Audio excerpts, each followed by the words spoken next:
Good afternoon, students. Welcome to Pole Science class. Today we are going to discuss different topics of chapter third, election and representation. मतलब कि चुनाव और प्रतिनिधित्व. So first of all, we shall discuss the introduction of this chapter. After that, we shall discuss next topic: why do we need elections? And after that, what makes an election democratic? And after that, election and democracy. So let us first point introduction.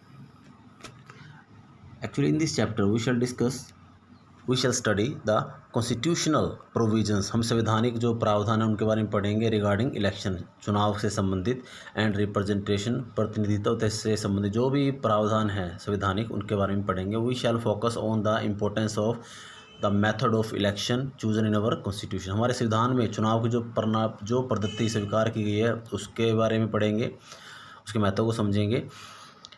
And the implication of constitutional provision, और जो प्रावधान दिए गए उनके बारे में regarding impartial machinery, एक निष्पक्ष जो व्यवस्था का यूज़ किया जाता है, मशीनरी का यूज़ किया जाए फॉर कंडक्टिंग इलेक्शन, चुनाव को संपन्न करवाने के लिए.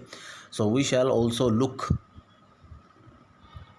Look at some suggestions. हम कुछ सुझावों के ओर भी ध्यान देंगे for amending the constitutional provision in this respect. इस संदर्भ में जो संवैधानिक प्रावधानों में कुछ बदलाव करने के जो सुझाव दिए गए उन पर भी थोड़ा ध्यान देंगे.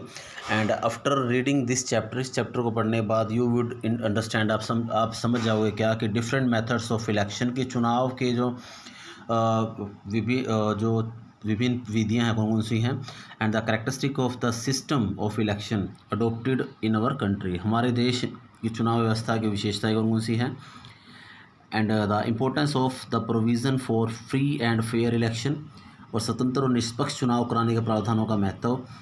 And the debate on electoral system, और चुनाव सुधार होने वाली बहस. So come to next topic, why do we need elections. हमें इलेक्शंस की आवश्यकता क्यों होती हैं. इन अ डेमोक्रेसी, लोकतंत्र में इलेक्शंस प्रोवाइड द बेसिस, चुनाव के आप उपलब्ध करवाते हैं, आधार वे प्रदान करते हैं ऑफ पीपल्स चॉइस, लोगों के पसंद को, एंड रिप्रेजेंटेशन, और प्रतिनिधित्व को. सो दे हेल्प इन, वो सहायता करते हैं in the crystallization of people's interest. Crystallization means क्या आता है, the process to define anything very clearly of people's interest. ये हेल्प करते हैं लोगों के विचारों को और अधिक व्यक्त करने में, and giving expression to them, और उनको अभिव्यक्ति प्रदान करने में. इलेक्शंस डिसाइड, इलेक्शन जो चुनाव है वो निर्धारित करते हैं हु शैल रूल, कि शासन कौन करेगा. Elections help in formation of government, जो चुनाव होते हैं ये सहायता करते हैं सरकार को बनाने में. Elections are therefore essential as voters make choice of. Election जो होते हैं बड़े आवश्यक होते हैं, ज़रूरी होते हैं जो चुनाव होते हैं, जैसा कि जो वोटर्स अपनी इच्छाएं व्यक्त करते हैं. कैसे, फर्स्ट रिप्रेजेंटेटिव, प्रतिनिधित्व की, हु फॉर्म द गवर्नमेंट, जो सरकार बनाते हैं थ्रू इलेक्शंस, चुनाव के द्वारा. Second, those who make laws, जो कानून बनाते हैं, and take decision for them, और लोगों के लिए क्या लेते हैं, फिर निर्णय लेते हैं. And the party whose policies will guide, और वो पार्टी जिसकी जो नीतियां हैं वो क्या करेंगी, निर्धारित गाइड करेंगी फॉर्मेशन ऑफ लॉज, कानून बनाने की प्रक्रिया को. Next topic, what makes an election democratic. क्या चीज़ है जो चुनाव को लोकतांत्रिक बनाती है. बहुत डेमोक्रेटिक एंड नॉन डेमोक्रेटिक, लोकतांत्रिक और गैर लोकतांत्रिक regimes means government hold some sort of elections. ये दोनों ही सरकारें क्या करती हैं, अलग अलग तरीके से इलेक्शंस करवाती हैं कुछ टाइप के. And several conditions are required to make an election democratic. कुछ कंडीशंस हैं, शर्तें निर्धारित की गई इलेक्शन को करवाने के लिए, लोकतांत्रिक इलेक्शन करवाने के लिए. वो कौन कौन सी है, we shall discuss old instruction one by one. First one is every citizen should have the right, प्रत्येक नागरिक को अधिकार है to choose on the basis of one person, एक व्यक्ति का चुनाव करने का, वन वोट, एक वोट देने का, वन वैल्यू, महत्व देने का. Second condition, there should be existence of political parties का अस्तित्व होना चाहिए, वजूद होना चाहिए. And people should have a choice, लोगों के पास चॉइस होनी चाहिए टू इलेक्ट रिप्रेजेंटेटिव्स, अपने प्रतिनिधियों के को चुनने का। And candidates should be free to contest election, जो प्रतिनिधि हैं वो क्या होने चाहिए, आज़ाद होने चाहिए, स्वतंत्र होने चाहिए चुनाव लड़ने के लिए। Election must be held periodically means क्या होता है, period wise, after proper time, मतलब कि जैसे इंडिया में क्या होता है 5 ईयर्स, आफ्टर 5 ईयर्स इलेक्शन होते हैं, सो पीरियडिकली होने चाहिए। And candidates preferred by people should get elected, और जिस कैंडिडेट को लोगों ने ज़्यादा पसंद किया और ज़्यादा वोट दिए हों वही चुना जाना चाहिए। And election should be held in a free and fair manner, और जो चुनाव है वो स्वतंत्र और निष्पक्ष रूप से होने चाहिए।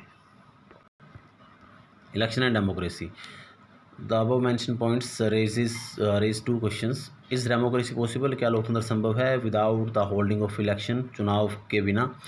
इज होल्डिंग इलेक्शन पॉसिबल, क्या चुनाव करवाना संभव है बिना डेमोक्रेसी के।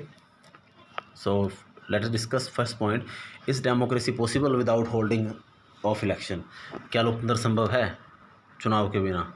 ऐसा कभी नहीं होता, क्योंकि जो इलेक्शंस होते हैं they are symbol of the process of democracy, क्योंकि यही वो प्रतीक होते हैं जिससे लोकतंत्र स्थापित होता है। फॉर ए डेमोक्रेसी, लोकतंत्र के लिए रिप्रेजेंटेशन इज इसेंशियल, प्रतिनिधित्व बड़ा जरूरी होता है। All citizens can't participate in decision making process, जो सभी नागरिक हैं देश के वो निर्णय लेने की प्रक्रिया में शामिल नहीं हो सकते, इसलिए पीपल इलेक्ट देयर रिप्रेजेंटेटिव्स, लोग अपने क्या करते हैं, प्रतिनिधि का चुनाव करते हैं। हु टेक डिसीजंस, जो निर्णय लेते हैं ऑन देयर बिहाफ, उनकी तरफ से। इस प्रकार से elections are quite significant for a democracy, इसलिए जो इलेक्शंस होते हैं वो बड़े महत्वपूर्ण होते हैं लोकतंत्र के लिए। इंडिया में तो क्या है, in India true elections are the most visible symbol, India में तो ये क्या है, ये एक स्पष्ट प्रतीक हैं किस चीज़ के भाई, of the process of democracy, लोकतंत्र की प्रक्रिया की।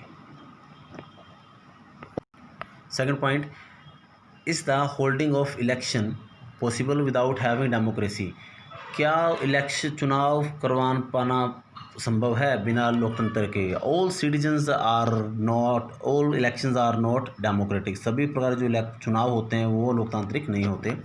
देर are many non democratic countries, यहाँ पे कई गैर लोकतांत्रिक देश भी हैं, which hold elections to present themselves as democratic, जो अपने आप को लोकतांत्रिक दिखाने के लिए क्या करते हैं, चुनाव करवाते हैं। But they hold the election in such a manner, इस तरीके से चुनाव करवाते हैं कि that it doesn't threaten their rule, जिससे उनकी सत्ता को कोई नुकसान नहीं होता। So one we can take the example of Pakistan में ऐसा होता है, वहाँ पे क्या होता है, the whole power is under military, वहाँ पे क्या मिलिट्री सिस्टम है, तो मैक्सिमम जो जितनी पावर होती है सारी मिलिट्री के हाथ में ही होती हैं, और वहाँ पे जो इलेक्शंस होते हैं वो नामात्र के ही होते हैं, ठीक है। सो वहाँ पे क्या होता है, दीज इलेक्शंस आर अनडेमोक्रेटिक्स, ऐसे जो इलेक्शन वहाँ पे होते हैं वो क्या होते हैं, अनडेमोक्रेटिक होते हैं, as they are not conducted in a free and fair manner, क्योंकि ये जो इलेक्शंस होते हैं ये स्वतंत्र और निष्पक्ष तरीके से नहीं करवाए जाते। So they do not withstand the test of a successful democracy, तो वो क्या फेस नहीं करते, एक जो परीक्षा होती है किसकी, एक सक्सेसफुल, एक सफल डेमोक्रेसी की, मतलब प्रॉपर तरीके से चुनाव करवा पाना, वो ऐसा नहीं करते। तो इट मीन्स क्या करते हैं, वो इस ऐसी परीक्षा नहीं दे पाते जिससे कि देश के अंदर स्वतंत्र लोकतंत्र स्थापित हो सके, इसलिए वहाँ पे क्या होता है, नॉन डेमोक्रेटिक सिस्टम होता है। So in such a situation the constitution becomes necessary, ऐसी स्थिति के अंदर संविधान जरूरी हो जाता है। A written constitution lays down basic and fundamental rules, एक जो लिखित संविधान होता है वो lays down basic and fundamental rules about election, वो क्या करता है, उसमें कुछ निर्धारित किए जाते हैं कुछ नियम चुनाव से संबंधित। So these basic rules are used for legislature, so ये जो रूल्स होते हैं इन नियमों का यूज़ किया जाता है किसके द्वारा, विधान पालिका के द्वारा, टू फ्रेम लॉज, कानून बनाने के लिए। दीज गिव इंफॉर्मेशन अबाउट, ये किसी के बारे में इंफॉर्मेशन देते हैं हमें। फर्स्ट रिक्विजिट मीन्स का रिक्वायरमेंट ऑफ ए वोटर, कि इलेक्शन चुनाव के लिए वोटर का होना जरूरी होता है। रिक्वायरमेंट ऑफ नॉमिनीज होने चाहिए, एंड रिक्वायरमेंट ऑफ सुपरवाइज़र होने चाहिए ऑफ इलेक्शन, तो चुनाव को ऑब्जर्व कर सकें। एंड मैनर्स इन विच, और वो तरीके in which voters can choose their representative, और वो प्रणाली, वो विधियाँ जिसमें वोटर्स अपने प्रतिनिधि का चुनाव कर सके। And manner in which voters are to be counted, जिसमें जो वोट्स हैं उनको काउंट किया जा सके। And representative elected. Democratic representation in India.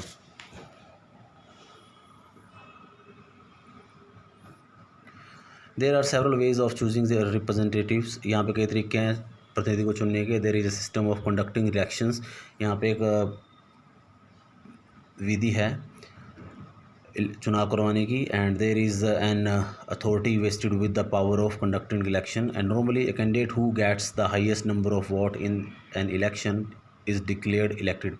Actually क्या होता है, नॉर्मली क्या होता है, जिस कैंडिडेट को ज़्यादा वोट मिलते हैं वही चुनाव जीतता है। And but there are even other modes of election, कुछ और तरीके भी इलेक्शन चुनाव के। And then the answer to method of election is not so simple. जो आंसर है इस विधियों का चुनाव की इतना आसान भी नहीं है। In an election people vote and their preference decide the winner.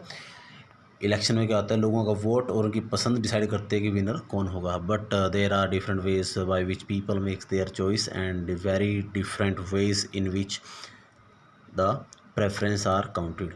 यहाँ पे कई अलग अलग तरीके होते हैं जिसमें लोगों के चॉइस और उनकी पसंद को काउंट किया जाता है।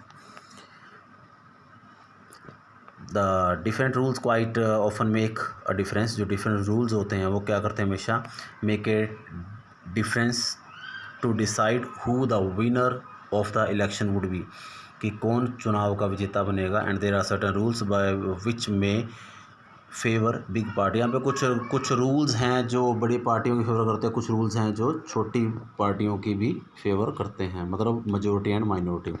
सो election, next topic is election methods adopted in India. हमारे देश में कौन कौन सी विधियाँ अपनाई गई है चुनाव की। तो फर्स्ट है फर्स्ट पास्ट द पोस्ट।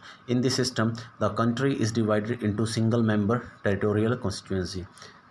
सारे देश को एक चुनाव क्षेत्र, छोटे चुनाव क्षेत्रों में बांट दिया जाता है इक्वली साइज के according. And voters choose a single candidate, और लोग अपने के प्रतिनिधि का चुनाव करते हैं by marking against his name. And the candidate who gets the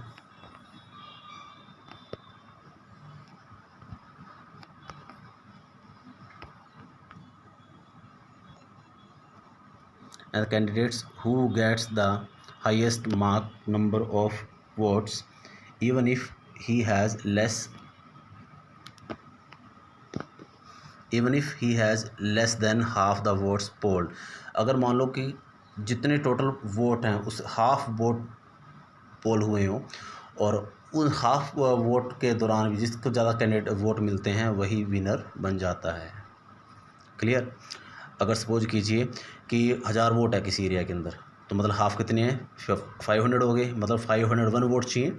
लेकिन क्या होता है, अगर किसी कैंडिडेट को, कई एरिया में 5 कैंडिडेट खड़े होते हैं चुनाव लड़ने के लिए, एक को मिलते 400, एक को मिलते हैं 300, एक को मिलते हैं 200,